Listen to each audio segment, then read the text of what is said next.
Hello dear students, welcome to my science academy. Snoring यानी खर्राटे, ये क्या होते हैं कि जो स्नोरिंग है ये एक हर्ष साउंड होता है कि जब एयर जो गले से पास होती है तो इसमें जो टिश्यूज होते हैं वो वाइब्रेट करते हैं, जिसके कारण खर्राटे आते हैं। अब ये जो खर्राटे हैं इनके सिम्टम्स क्या है, कोजेज़ क्या होते हैं और ट्रीटमेंट क्या होता है, इनका डिटेल से देखते हैं।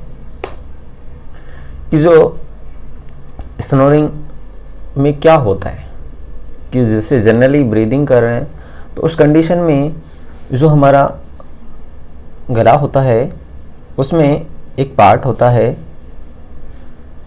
यवुला। तो ये आप यवला की यहाँ पोजीशन देख सकते हैं, ये यवला है, ये बिल्कुल रिलैक्स है और ये हमारा जो नोज़ है तो नोज़ से एयर पास हो रही है, इसको कोई डिफ़िकल्टी नहीं हो रही नॉर्मल ब्रीदिंग में। अब स्नोरिंग जो खर्राटे की पोजीशन में क्या होता है कि जो एयर पैसेज होता है, ये जो एयर पैसेज होता है ये यवला के द्वारा थोड़ा ब्लॉक कर दिया जाता है, आप यहाँ देख सकते हैं, जिसके कारण जो एयर के पास होने में ऑब्स्ट्रक्शन होता है, रुकावट होती है। और एक स्पेशल केस होता है स्नोरिंग का, OSA, जिस कंडीशन में क्या होता है कि जो यवला है ये एयरवे को कम्प्लीटली ऑब्स्ट्रक्ट कर देता है, कम्प्लीटली ब्लॉक कर देता है। नेक्स्ट देखिए, जो ऑब्स्ट्रक्शन किस कारण से हो रहा है तो उसमें एक स्पेशल जो स्नोरिंग का टाइप है, जो स्लीपिंग डिसऑर्डर है, वो होता है ऑब्स्ट्रक्टिव स्लीप एपनिया, OSA। इस कंडीशन में क्या होता है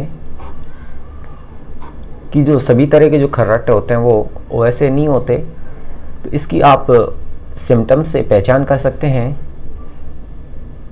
कि स्लीप के दौरान जो ब्रीदिंग रुक रुक के आना और दिन के टाइम में स्लीपनेस रहना, कंसंट्रेट करने में डिफ़िकल्टी होना, सुबह सुबह के टाइम सर दर्द होना, सोर थ्रोट रहना, रेस्टलेस स्लीप होना, हाई ब्लड प्रेशर, या फिर नाइट के टाइम गले में रुकावट होना, चेस्ट में पेन होना, ये OSA के सिम्टम्स है, जो एक स्पेशल टाइप का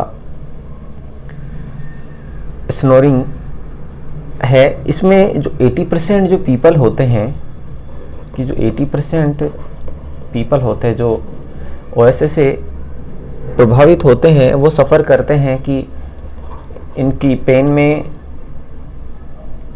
जो नेक होती है उसमें दर्द रहता है। इसके अलावा इनके जो थ्रोट में प्रॉब्लम होती है, जैसे मैंने यहाँ बताया अभी ये।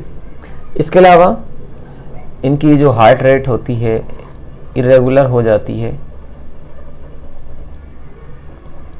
हार्ट रेट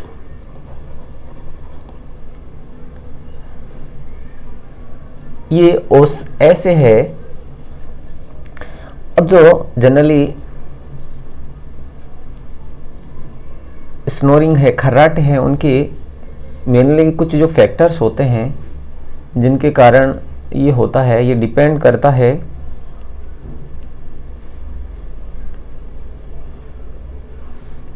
इस पे एक नंबर ऑफ फैक्टर्स डिपेंड करते हैं स्नोरिंग के लिए। जैसे कि आपका जो माउथ है उसकी एंटोमी कैसी है, कि जो आपके माउथ में जो सॉफ्ट प्लेट है वो नैरो है या कैसा है, उस पर डिपेंड करता है। इसके अलावा जैसे ओवरवेट वाले लोग हैं उनमें जो थ्रोट होता है उसमें जो टिश्यूज होते हैं वो ज़्यादा होते हैं, एक्स्ट्रा टिश्यू होते हैं, जिसके कारण जो एयर वेज है यानी कि जो सांस लेने का जो रास्ता है उसमें ये ऑब्स्ट्रक्शन करते हैं। नेजल प्रॉब्लम्स हो सकती हैं। इसके अलावा जो स्लीप डेप्रिवेशन हो सकता है, यानी कि आप पर्याप्त नींद नहीं ले पा रहे हैं, स्लीप पोजीशन कि आप स्लिप कैसे लेते हैं, दाईं करवट लेते हैं, बाईं करवट लेते हैं, या फिर बिल्कुल सीधा सोते हैं। तो जैसे बिल्कुल सीधा सोते हैं तो उसमें ये प्रॉब्लम करता है, या फिर आप अल्कोहल का ज़्यादा कंजप्शन कर रहे हैं तो उस कंडीशन में भी जो अल्कोहल है जो गले की जो मसल्स हैं उनको रिलैक्स कर देता है, जिससे भी जो एयरवे होता है उसमें ऑब्स्ट्रक्शन होता है। डायग्नोसिस कैसा कर सकते हैं इसका, कि आप जब डॉक्टर के पास जाएंगे तो वो आपकी सीटी स्कैन, एमआरआई, एक्सरे वगैरह करेगा और उससे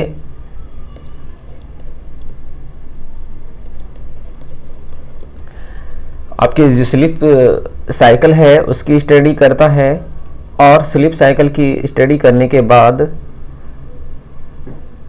वो आपके सिम्टम्स वगैरह को देखता है, और जो सिम्टम्स हैं इनकी डीप एनालिसिस के लिए डॉक्टर यूज़ करते हैं पॉलीसोमनोग्राफी की।